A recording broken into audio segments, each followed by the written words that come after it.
Saudi अरब समेत नाज मुल्कनि में ईद उल फितर अक़ीदत ऐं एहतराम सां मल्हाई पई वञे। मक्का मुकरमा में मस्जिदुल हराम ऐं मदीना मुनव्वरा में मस्जिद नबवी सल्लल्लाहु अलैहि वसल्लम में ईद उल फितर जी नमाज़ अदा कई वई। तुर्किया, लिबनान, यमन, फ़लस्तीन ऐं इराक़ में बि ईद उल फितर मल्हाई पई वञे।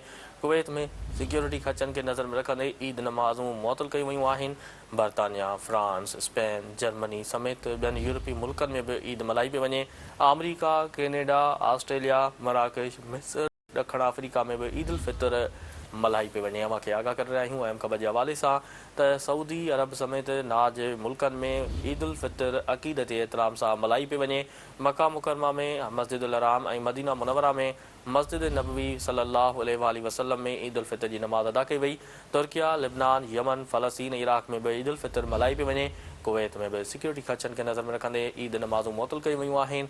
बरतानिया, फ्रांस, स्पेन, जर्मनी समेत ॿियनि यूरोपी मुल्कनि में भी ईद मल्हाई पई वञे।